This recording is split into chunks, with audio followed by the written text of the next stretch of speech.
Hi, everyone. Hope you can hear me. My name is Adriana Streifer. I'm an assistant director at the Center for Teaching Excellence. Thanks for coming to this session on tools for facilitating discussion online. If you cannot hear me, some things you might want to try.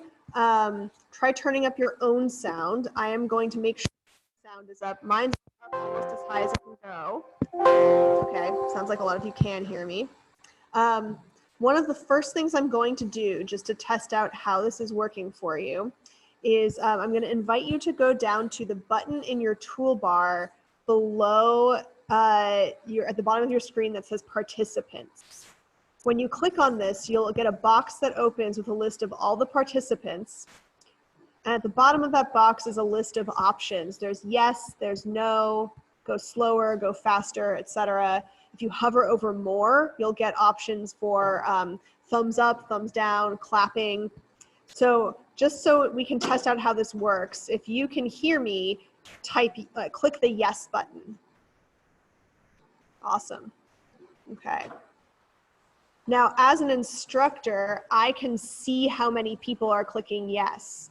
You cannot see this because you are a participant in the Zoom meeting, whereas I am the host of the Zoom meeting. But I just want you to know that that is a tool you can use to ask your students questions and get quick responses. So I see that 13 people so far out of 17 have clicked the yes button.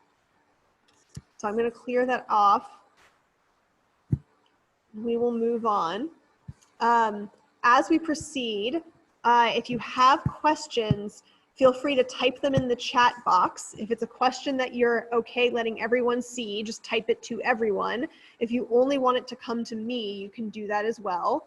My colleague, Elizabeth Dickens, is here, and she is enabled as a, not a co-host. What is it called, Elizabeth? It is co-host. Okay, so a host has power that a co-host does not, but having co-host is something you can do if you have TAs in your class and you want some help running Zoom. Okay, someone asks where you go for yes. So click on the button that says participants at the bottom of your screen, and it should open up a box with a list of participants, and then click yes. But you don't have to do that right now. Just wanted to answer that question again. Okay. If just to let you know a bit about how this session is going to run, I'm going to start with an overview, sort of framing how this will all work and the kinds of decisions you'll need to make as you think about teaching discussion classes online. I'll show you some tools, first in Colab, and then we will return to Zoom. And then the second half of the session, the second half hour, will be all for questions. So if you have questions, write them down or save them. We can take some questions as we go, but I do want to make sure we go through it and then save a lot of time for questions in the second half.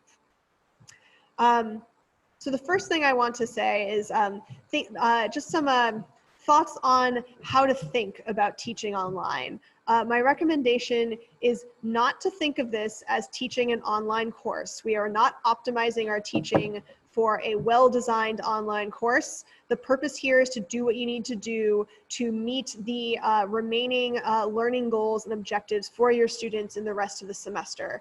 This is going to require us to make hard choices about what we want to prioritize, and it's a really good idea to think about our needs and desires in terms of those learning goals first, and then think of the tools that will best fit that. We do not need to work super hard to make sure our online environment exactly replicates what we do in the classroom. In many cases, that will be impossible. And so I just want to encourage all of us to kind of take care of ourselves, since this is a lot of hard work, and make sure we are doing what's possible and what we need, rather than trying to perfect anything right now.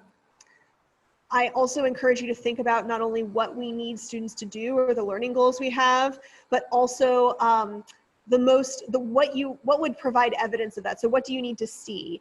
Do you need evidence in the form of students writing in discussion board posts or a transcript of a chat? So whatever will help you collect that information, that will help you make choices about the tools that you use. I'm going to pause myself for just 1 minute, just because there's some background noise, and I'll be back in just a second.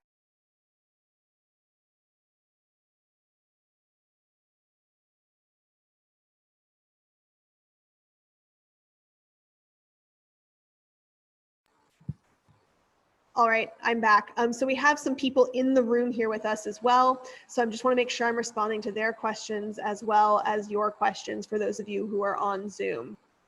Another sort of framing, just a piece of information to think about. As much as possible, I've been hearing recommendations for proceeding asynchronously rather than requiring students to come to meetings at a specific time at your normal class time. It's a good idea to think about other ways for students to fulfill their responsibilities, especially for attendance and for participation. Couple reasons for this. Some of those reasons have to do with access. We may have students in different time zones. It could be very hard for them to attend at the normal class time. There's also connectivity issues. Students who live in rural areas or who maybe went traveling with just their phone instead of a computer, it may be hard for them to connect to Zoom. On top of that, you know, it remains to be seen how this will go, but UVA as well as many other institutions are moving things entirely online. And so even if you're in a place with good internet connections, Zoom itself may end up overloaded. So thinking about alternatives to participation, such as written discussion boards and notes or shared annotations, anything like that, that's always useful to give students as many options as they can to participate. Okay, I am going to share my screen with you. And once I do that, I'm going to move on to Colab. So I'm going to show you some things on Colab that will be useful to you in terms of running discussion classes. And this is something, by the way, in Zoom, you will have the ability to do when you are the host of a Zoom meeting. You can share your screen as well. So I'm going to share my screen. Take just a second. Okay. So let's see here. Hit the yes button if you can see the Colab page on my screen.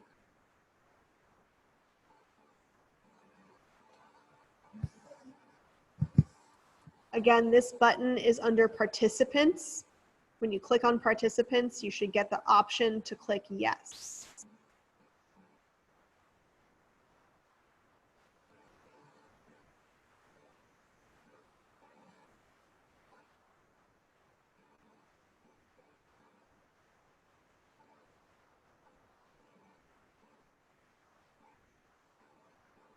I'm just going to give people some time.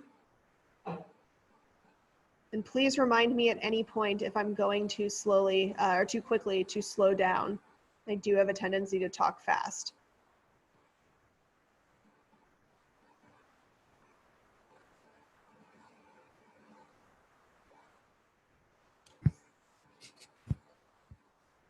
Okay.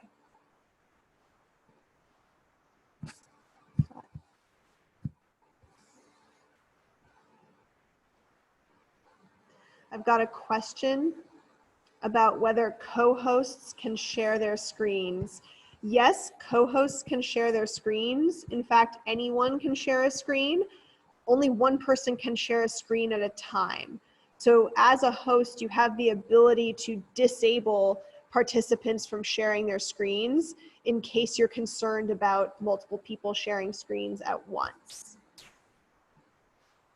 All right, now that most of you are on the Colab page or can see my Colab page, I am going to proceed. So in Colab, there are several tools that can be useful for running discussion or seminar-based courses. The first one I'm going to go to is called Discussions.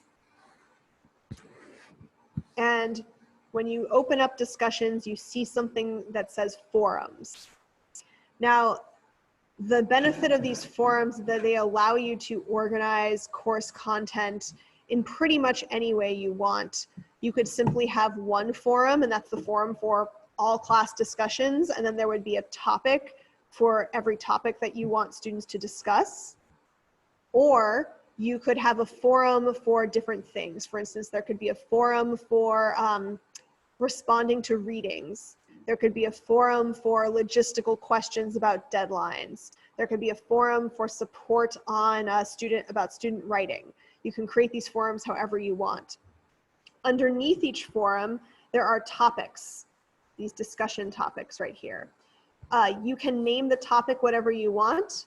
If I click on this button that says full description, this is where you can put instructions to students. So you might want to list something like the prompt, if there's a specific prompt, or any set of instructions you want students to follow.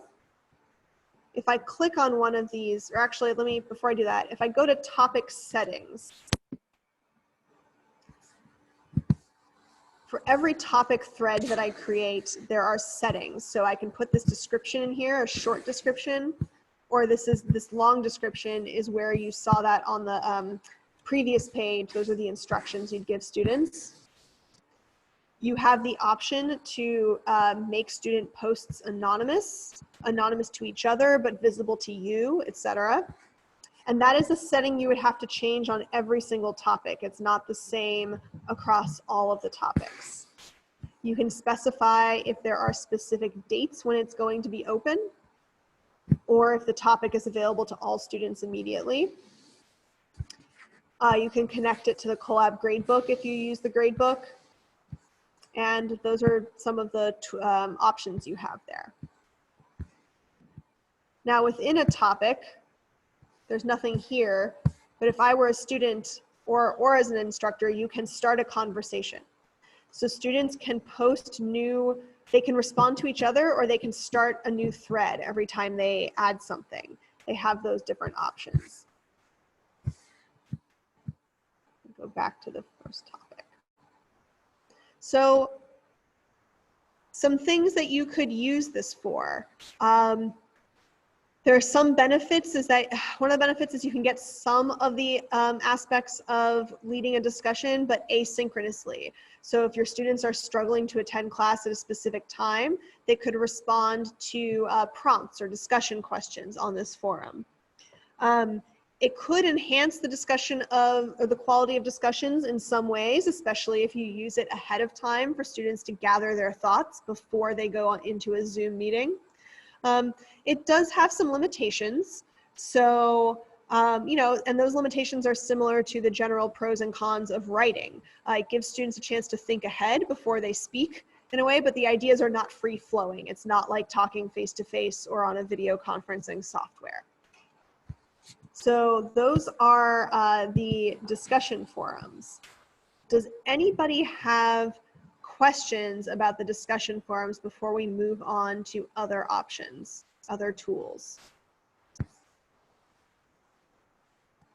And if you have a question, again, if you go to participants, you can actually raise your hand. And if you do that, I will be able to see that you have raised your hand and that you have a question.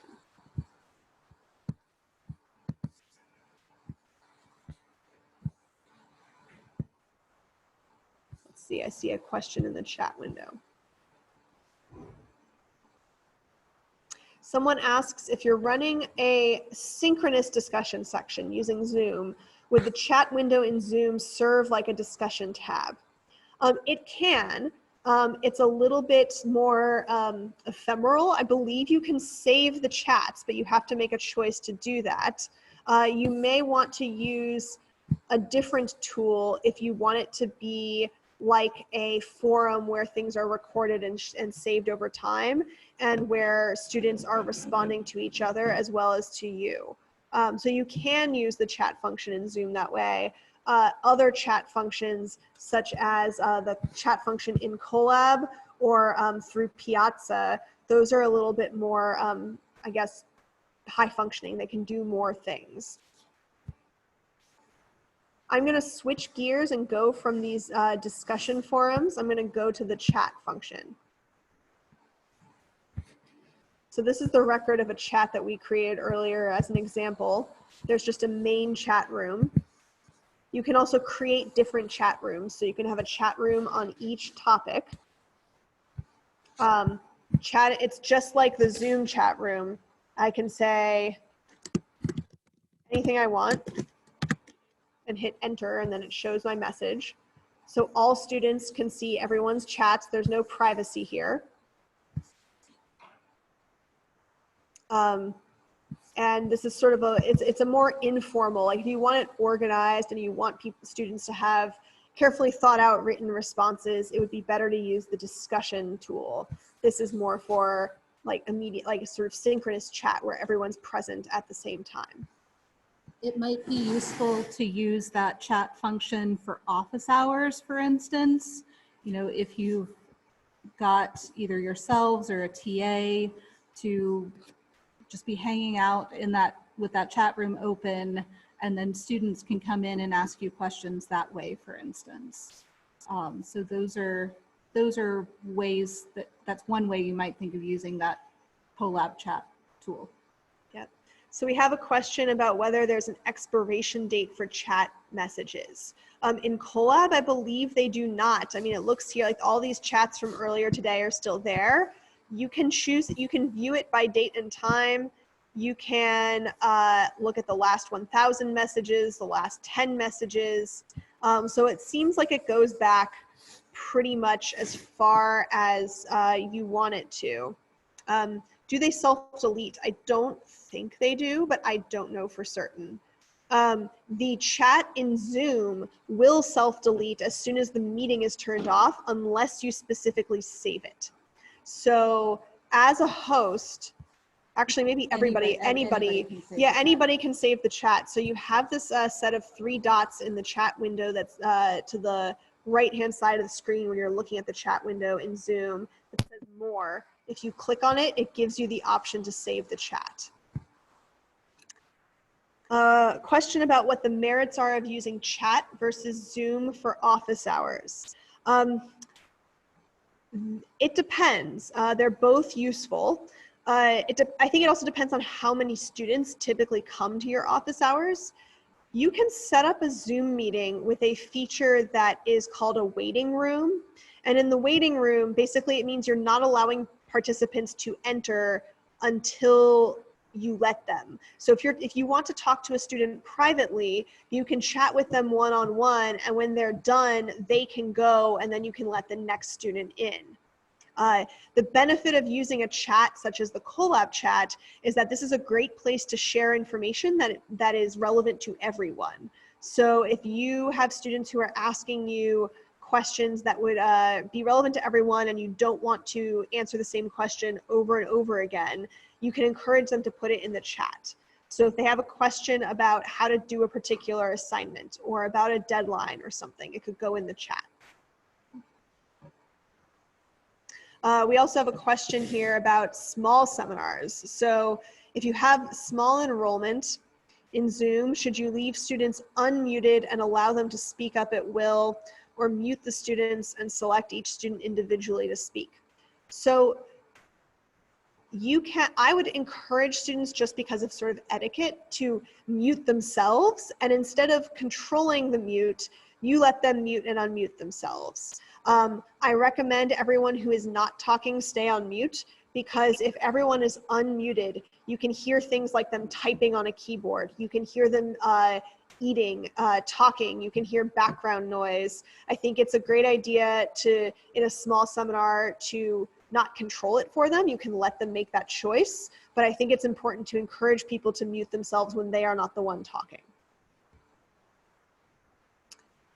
Can you please show us how to use the Zoom waiting room? So I actually cannot show you how to use the Zoom waiting room because this meeting was set up without a waiting room. The way you do it is when you set up a Zoom meeting, which by the way is also something you can do in Colab, and I'm going to show you that. You have options that you can choose. And so when you set up the meeting, you make that meeting one that has a waiting room. So in Colab, the online meetings tool is Zoom. And so here, for example, are all of these websites that these workshops that we've been offering today.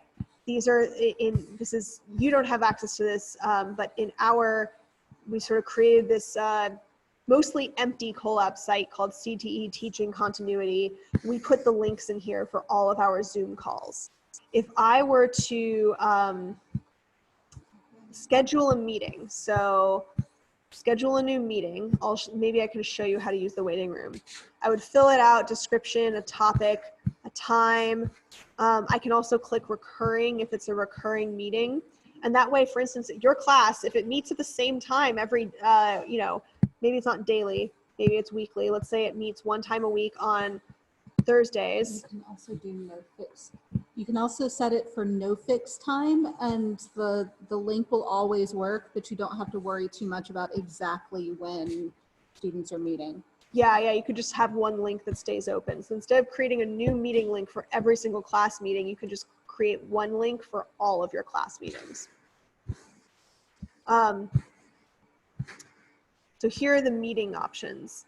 If I click enable a waiting room, that's what creates the waiting room. And so as a participant, if you clicked on the Zoom link for that meeting, you would be put into the waiting room until the host lets you in. So I can't actually show you what that looks like because we're in a meeting that does not have a waiting room, but that is how you would do it. And then you save all of this, and that's how the meeting would work. Let's see. Back to chat. Let's see, got a couple other questions here. So if you don't actually have the online meeting tool in your Colab site for your course, you have to add it. And you can add it the same way you add any other tool to your Colab site. You would go to Site Settings, click on Manage Tools, and then you would select the tools that you want. So if I wanted to add file drop, I could add a file drop, for instance. And then you continue. I'm going to cancel just because we already have. So online meetings doesn't automatically appear in your course site. You have to set it yourself. That's also true for any of these Colab tools. So if you don't currently have chat or discussions enabled, you can easily go and add all of those. Somebody asked, what is the waiting room for? The waiting room is just a place to keep people waiting if you don't want them joining the meeting immediately. So we are saying that if you want to host office hours via Zoom, you can open up a Zoom window. If a student drops in, you let them in, and then when they're done, they leave. And that allows you to have a private meeting with the student so that other students don't just join and then hear what you're saying. So it depends on how private the conversations you're having with students are. Otherwise, you don't have to use the waiting room. I don't use it. I will probably use it for my office hours, but I have never used it before otherwise. Somebody asked about if we should click the record meeting function for our classes. Yes, you should click the record meeting function. As a host, you can record these meetings, and that'll be enormously helpful to students who cannot attend a synchronous meeting if they have issues attending at a specific time. Where it saves it, so let me go back to the online meetings function in Colab.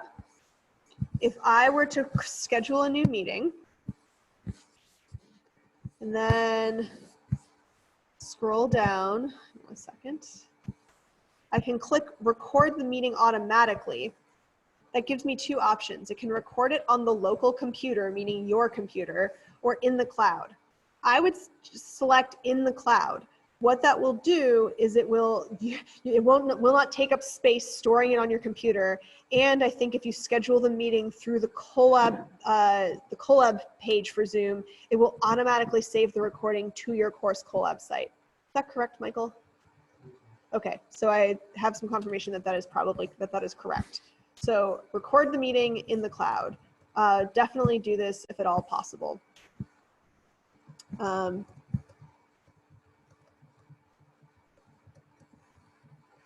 So let's see. Yeah, we're going to get to this next question about students giving talks and in a little bit. Let's see here. Where was I? Okay, so we covered chat. Piazza is another chat and discussion board tool. I use it for a discussion board. I'm a little less familiar with its other functionalities. But I recommend playing around with that if you'd like to use that. Then it also gives you ways to categorize posts. It can also give you automatic updates, so you can change the settings. And if you want to get notified anytime a student posts something, you can get an automatic email notification. So someone asks, after we record a meeting in the cloud, where will students find the recording? They will find it in the Colab site. They will find it in the online meetings tool on your course Colab site. I'm sorry, Michael. Oh, okay. So this button, this tab at the top that says cloud recordings, that's where they end up. So your students will have access to that if you add the Zoom tool to your course Colab page. I am going to move on from Colab and return us to looking at Zoom specifically, unless anyone has other questions about Colab tools.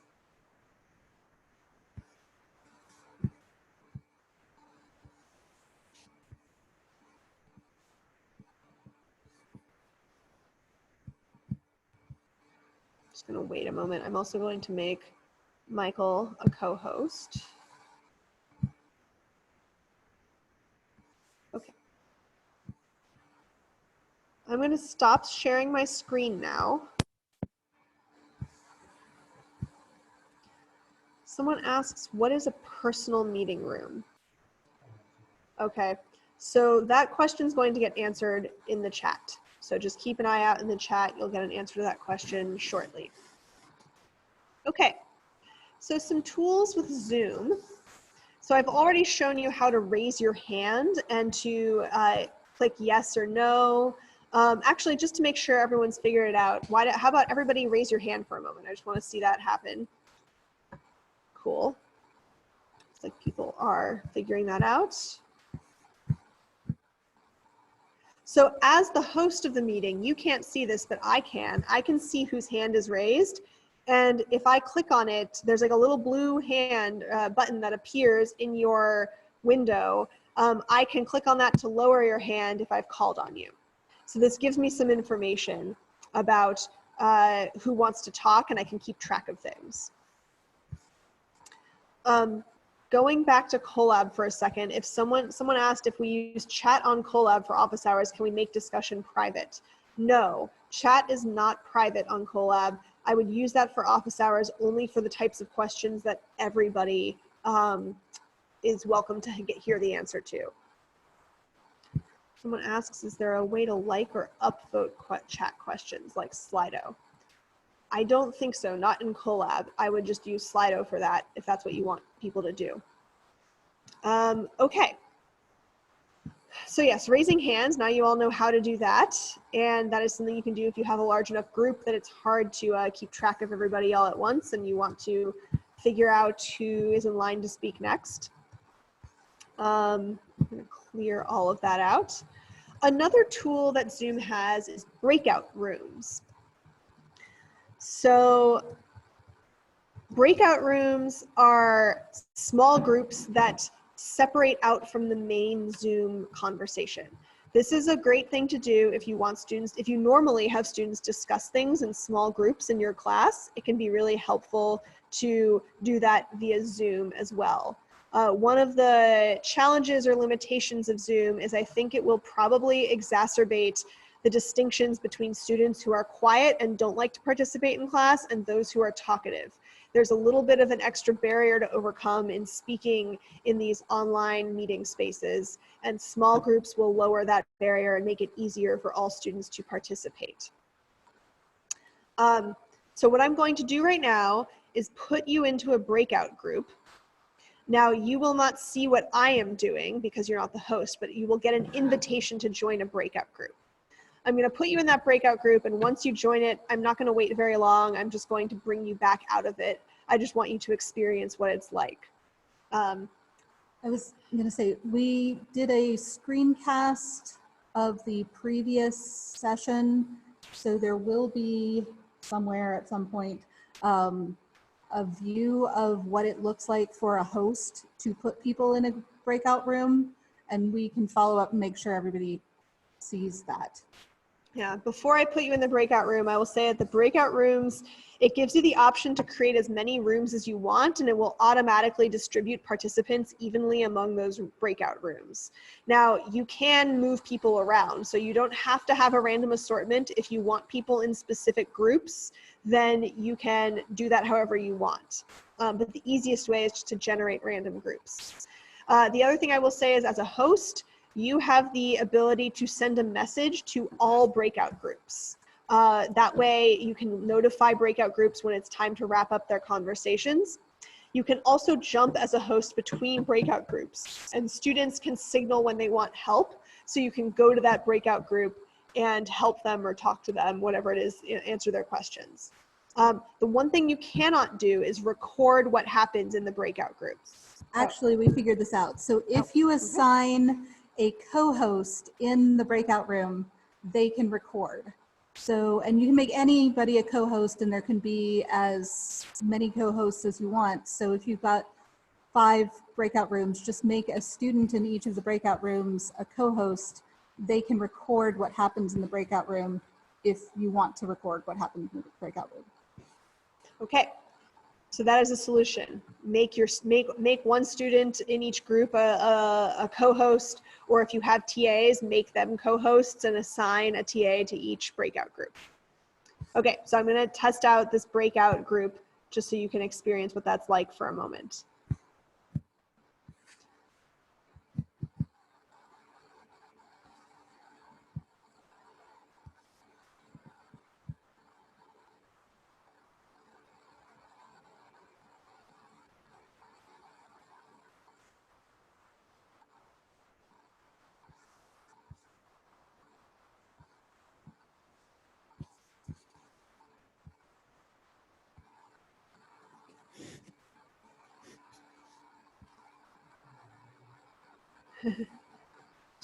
Should I move you around? It's just kind of funny.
All right, it looks like everyone is back in the main session after I closed the breakout rooms.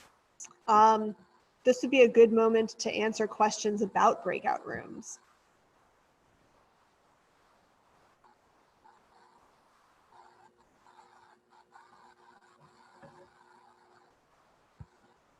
I thought I might say a little bit more.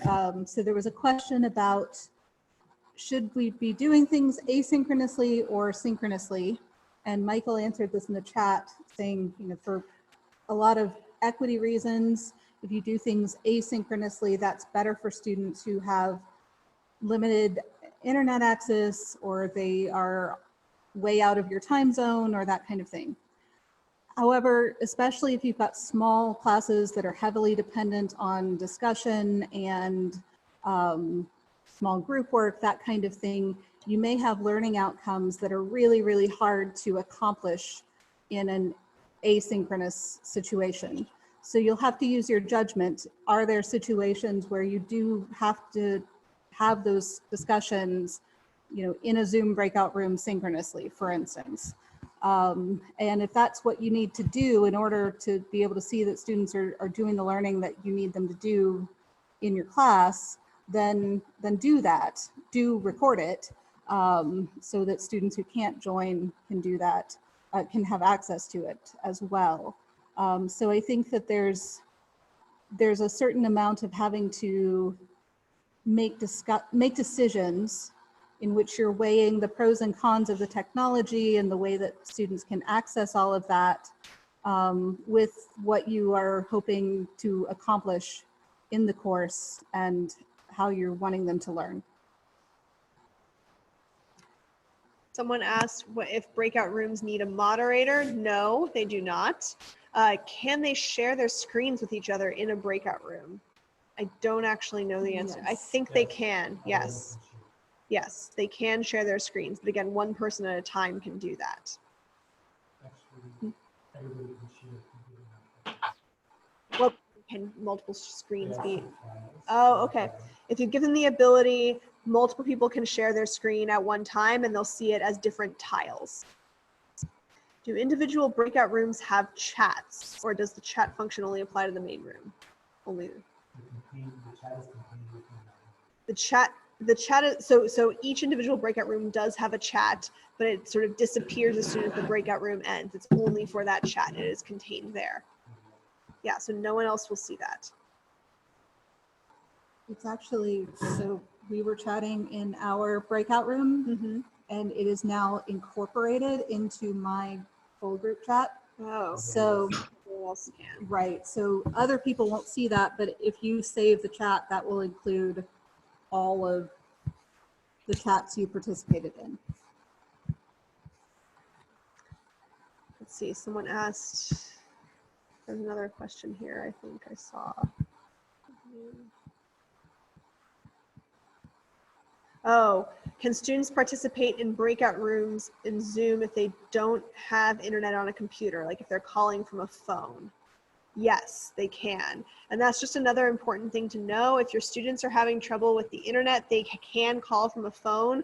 When you schedule a Zoom meeting, there is not just the link, but a series of phone numbers. They can call in from really anywhere in the world.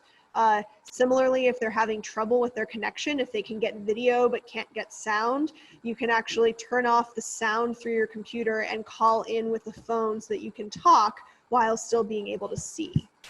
So make sure students are aware of the phone option. If you save the chat, where does it get saved? Wherever you put it. Wherever you put it. So let me see what happens if I try to save this chat. Okay. It saves it locally. It doesn't save it on the cloud. It saves it in like an automatically created Zoom folder on my computer. I did not create that folder myself, so it'll save it somewhere on your computer automatically, and then you can move it wherever you want it. Someone asks if it's possible to combine synchro and asynchro in some way. So can you meet synchronously sometimes and asynchronously another? Yes, you can do that. I advise you to create some sort of pattern or template that you will follow so that it's not shifting day to day and week to week for your students. Keep in mind that they have 3 or 4 other classes that they're keeping track of online as well. So if you meet, let's say Tuesday, Thursday, and you want all Tuesday classes to be synchronous and all Thursday classes to be asynchronous, that's fine. I think it's great actually to give students a little bit of flexibility and not have as much synchronous meeting time. But I think just adhere to a schedule of some sort. Try not to change things on them at the last minute too much. Another way you might think about breaking it up is to think about the different types of activities you do in class. So you may decide that all lectures are asynchronous. You want to record those ahead of time, post them, students can access that whenever, and you save your synchronous time for discussion or things that really have to happen in real time. And that way students are best able to take advantage of the best functionality of particular technologies. So sitting on Zoom for 75 minutes for a lecture at a particular time is maybe not the best thing for students, especially those who are having accessibility issues. But coming on Zoom for half an hour for a synchronous discussion when your learning goals have to be met that way is different. Mm-hmm. I think there's also perhaps an advantage to many of us as faculty, if you are delivering lectures, being able to record it whenever you want and upload it, and not having to deliver it at a certain time of day can be enormously helpful, especially as all kinds of things change. You know, if you have children who are not going to be in school, you know, whatever else comes up that might get in the way of your normal schedule, it'd be great to do things that do not have to be synchronous to make sure that you don't require them to be synchronous. Let's see. We've got plenty of time for other questions.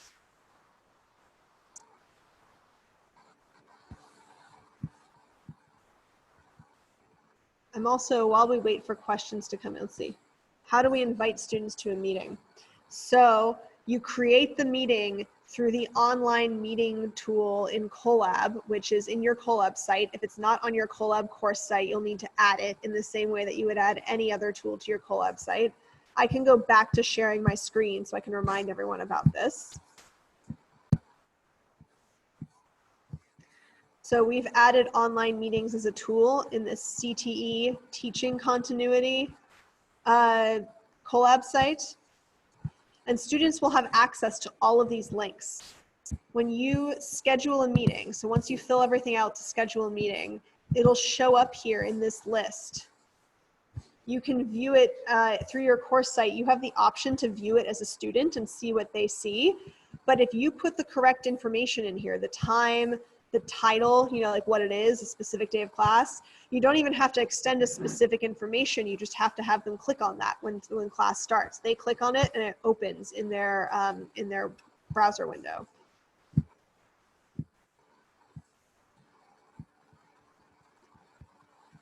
Okay, let's see here. Someone asks about recording lectures and they seem to post to Colab immediately. I think if you're recording through Zoom, it's going to post as soon as it's done sort of uploading or something, right? Yeah, it doesn't really give you a choice. You would need to use a different software for that if you wanted to hold off on posting it. Another thing you could do, although this would require students to look somewhere different to find it, is you could set that up to record locally. So it wouldn't upload to the cloud, it would upload it to your computer. And then when you were ready to release that to students, you could upload that separately to Colab, but it would have to be in a resources folder or something like that, not in the online meeting space. So that might be confusing to students if you do that way. We have a question about using a co-host to effectively moderate or facilitate. I would use a co-host to help with things like responding to the chat. That way you don't have to keep your eye on multiple things at once. If you want to be looking at everyone's tiles and sort of at their faces and talking to them while a co-host chats, you could do that. You can assign co-hosts to the breakout rooms if you want some moderation or if you want those breakout rooms recorded. I'm trying to think of other uses for co-hosts. There's just a little, I mean, there's a lot of sort of cognitive load of running this when you've got, especially if you've got 20, 30 plus 100 students, and there's a chat happening and there's different people and some people are muted and some people are raising their hands and that kind of thing. So it can be extremely helpful to have somebody else who can just kind of help keep an eye on that kind of thing. And co-hosts, well, you can set all kinds of options for people to be able to chat only one-to-one, or the co-host can chat to people individually, or individuals can ask questions of the host individually or the co-host individually. So if I'm having major connectivity problems, or I can't hear anything, or I don't know what's going on, you might instruct me as your student to reach out to the co-host, whoever that is, if that's the TA, if that's whoever that is, to say, please help with this logistics problem that I'm having, so that you as the instructor can teach the other 30 people in your class. So those are the kinds of things that can be helpful to have a co-host for. Someone, are we familiar with the Colab Confluence Wiki? I am not. Michael, are you? Yeah. Unfortunately, none of us have used it. This came up in a meeting I was doing this morning with somebody from the Learning Design Technology team in the college. And she was presenting it largely as a collaborative writing space. So if you want students to be able to collaborate with one another on some sort of writing. And then she also said students are going to be more familiar with Google Docs, and so you might as well just let them use that if they want. So yeah, we haven't talked much about Google tools because faculty at UVA don't have Google accounts. That's not to say you cannot use them. I will probably end up using my own Gmail address just to facilitate some of that. I'm teaching a course that is pretty heavy in writing, and students will need to give each other feedback on their writing. So I'm just going to do that rather than make everybody navigate a new tool. So I don't think there's sort of any official UVA support for it, like tech support, because we don't have those accounts. But if you are comfortable with Google and use that, like, go right ahead. Let's see.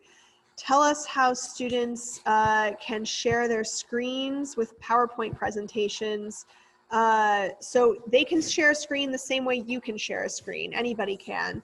So there should be a button on your toolbar at the bottom of Zoom, and you click it, and you share whatever part of your screen you want. So if you have a PowerPoint up, so Elizabeth just did this. She shared her, is that, or is it Michael? I don't know who did that. Somebody else, somebody's testing out sharing their screen. So if you want, you can test this out. I think if everyone does it at once, it'll be chaos, but you can share your screen, and if you have a PowerPoint presentation open, you can choose to share your entire desktop, so basically everything that is visible, and you can click between windows, or you can just share the PowerPoint if that's all you want to share. And then students can do their presentation. They can talk over the PowerPoint as the PowerPoint is visible, the same way they would do if they were in person.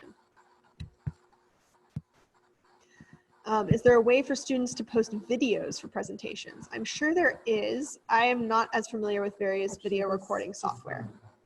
Okay.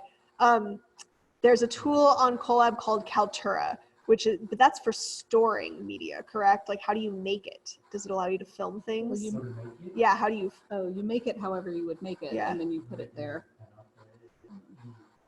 You can use Panopto or any sort of video, any film recording software that you or students have. If they have an iPhone, they can use, like, I think, what is it, iMovie or something like that, whatever it is. And then they can store those sorts of things in Kaltura, which is a Colab feature. Okay, more things about giving presentations online. For the person asking about presentations that don't involve PowerPoints or whatever, you could just do that like we're doing this. If it's most important for your student just to be able to talk to the other students, then they're the person who is unmuted and they give their analysis of the passage, or they give their discussion questions or whatever it is that you've asked them to do, and go from there, right? So it doesn't have to, they don't have to share something necessarily unless they were going to be sharing something otherwise. If they're going to share a document, you might just have them send that around ahead of time. And someone asked, especially if a student's doing a presentation and also leading discussion, you know, it could be daunting for them to lead discussion on this platform, but it can work the same way it does in class. You might want to spend some time with students setting up norms and some etiquette around, you know, how to ask questions, or, you know, the raising the hand button. You can make the student who's giving the presentation, you can turn them into a co-host. So those are things you could do. Let's see. Someone asks about sharing screens that allow you to share PowerPoint slides and streaming YouTube video clips to both synchronous and asynchronous classes. Think of yes and no. Think of Zoom as sort of being best for synchronous courses, but the video is great for students who, like the filming, the recording capture is good for students who cannot attend. If you want to share a YouTube clip asynchronously, just put the link to that clip in your resources or in Kaltura on Colab. If you want to share your slides, you can have the slides projected through sharing your screen, but you can also store those slides on Colab in resources. So that way students can see them as you're giving a lecture or having a conversation, but they can also access them later. You could, if you wanted to, if you felt like it was important for you to be talking through the slides while students are looking at them, just do a Zoom meeting all by yourself and record it and have your slides up and talk through it that way and upload that. But if all you need them to do is see the slides, then that's possibly overkill. If you could just share the PowerPoint. Yeah. How do you share your PowerPoint slides but not your open Word document of your lecture notes? So a couple ways you can do this. When you click the button share screen, you have an option of things to select. You don't have to click the thing that says screen. You can click that you just want to share a particular page. So if you have a PowerPoint that's open and you choose the PowerPoint as the thing you want to share, your students won't see anything else, even if you're looking at your own notes. That's correct, right? Yeah. Yes. And in terms of having this all open in your own screen, you may need to resize some windows, or you may find it helpful to have an extra monitor with your notes there, but you can definitely have a lot of control over what students see. We talked about the whiteboard. We've not talked about whiteboard yet. I'm going to show you a tool really quickly. There's a whiteboard function. When you share screen, you can click on the whiteboard. You'll see this in just a moment. It should pop up.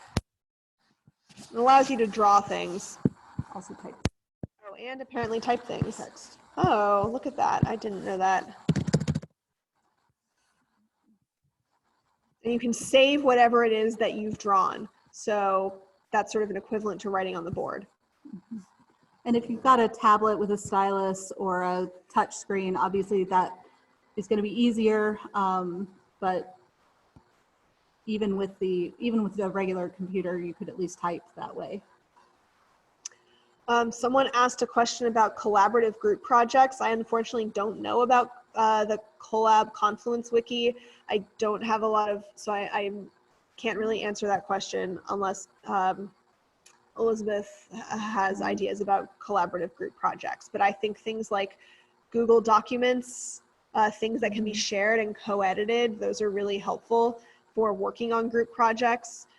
For sharing group projects, once a group is done, if they have to do some sort of presentation, they can share what they've created with the entire class. They can have conversations over Zoom about what they've seen. So those would be just a few ideas. Mm-hmm. And it may be, I think one of the things we will be doing in the next few days is making sure we're up to speed on the Confluence Wiki affordances. So feel free to reach back out next week, and hopefully we'll have more information for you there. We're building all of this in real time. Yeah. Someone asked for strategies for a class of 35, so where there's sort of some lecturing and some discussion, and that's sort of a tricky number, because as you can see, we have 25 here, and it's already kind of tough. Like, I can't see you all in one screen. So my recommendation there, depending on your class size, if you have lecture components, try recording them ahead of time and posting them to share, and try to make those bite-sized, 5-10 minutes max, because it's harder to pay attention to a recording than it is to a live person. Discussion, using breakout rooms and then returning from those breakout rooms and having people in those rooms share what they discussed.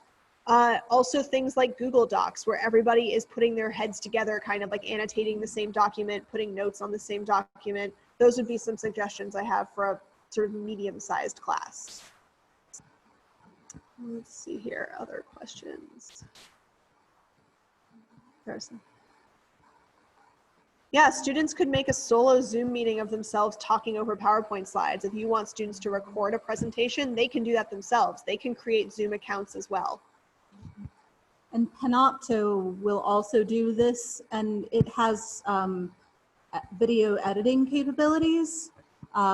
So it's less in real time. You have to think ahead if you're going to use Panopto, which in Colab is called lecture capture. So you need to record that and upload it at least a day ahead of time. But if you're thinking ahead, or if students are thinking ahead, you can basically do the same thing where you're capturing yourself and capturing your screen. You can do these both at the same time if you would like students to be able to see your slides and you at the same time. And then you can also go back and edit in Panopto. So that's some capabilities there that Zoom does not have. But of course, Panopto is not live real time, and it requires you to plan ahead. Mm-hmm. Someone brought up the point that PowerPoint itself has a recording function, and you could record yourself via that and then upload it to resources on Colab. I have heard from some people that the sound quality on that is quite poor. So I don't know if I'd recommend it, but you might want to test that out. That may be simpler if you are trying to record something and put it up there as a resource rather than having students listen to you in a synchronous setting.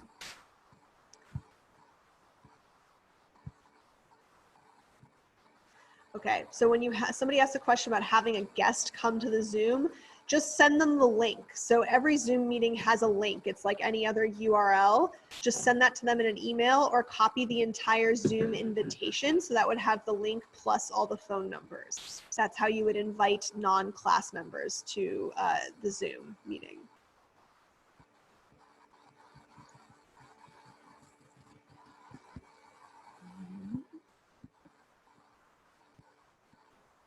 iPad as whiteboard. I think there's an option when you click share.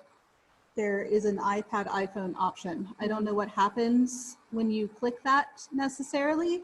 Haven't tried it. There is obviously a Zoom iOS app. You can run Zoom from your phone, from your iPad if you want. But I imagine there is functionality. One thing I would suggest for everybody is practice playing around with all of this beforehand. You know, find a colleague or two to take turns setting up a meeting. One person runs it as a host for 10 or 15 minutes and plays around with all of the buttons. Then you all sign out and the next person does it. And if you've got colleagues or friends or family members, whoever's willing to do this with you, on there with you, you can say, all right, I've pushed this button. What does that look like for you? What happened there? If you're all in the same room, if you're willing to, share germs that way, that might make it even easier. But don't assume that you can just walk in at the beginning of your meeting with students, or even half an hour before your meeting with students, and be able to do all of this immediately. Yeah. The other thing I will mention right before, because we're running out of time, you want to show them the new page on the teaching continuity site? Yes, so I'm going to share my screen with you one more time. And just show you that there is a whole new set of resources on the teaching continuity website for UVA. There's now a section that says teaching practices. So I'll let Elizabeth talk about the teaching practices. So we just got this up within the past few hours. Generally speaking, keep looking at this page because it's getting updated very, very regularly. With this teaching practices, if you keep scrolling down a little bit, there are different kinds of things you might think of to try for different types of class formats that you have. And I want to particularly point out these hyperlinks in here. Go to the Zoom help function for that particular thing. So you're thinking, I don't remember how to get people to raise hands. click that, and suddenly you've got the Zoom help for that. And obviously the Zoom help function, once you're in there, just play around with that as well. Do you need to meet or record videos for the entire allotted class time for each class session, whether synchronous or asynchronous? I don't think so. I think the goal here, especially if you're going asynchronous, is not to spend the same amount of time doing things, but for students to learn the same things they would otherwise be learning. So think about how they're achieving their learning goals, and without, of course, causing them to take way more time than they would have had they been attending your class, because again, they also have several other classes, but I don't think anyone's counting the minutes here. Let's see here. So yes, I think in addition to wrapping up by showing you this, having shown you this teaching practices site on the teaching continuity website, I also wanted to say, I think one just global piece of advice that Elizabeth touched on a little is give yourself plenty of time, not just to get things set up, but also keep in mind that you will probably be able to do less in a class session than you normally would. There's a bit of lag time when people speak. It takes a few seconds to create breakout rooms. It takes a couple seconds to come back from breakout rooms. All of these things don't make transitions seamless, so it all takes a little time, and just budget for that.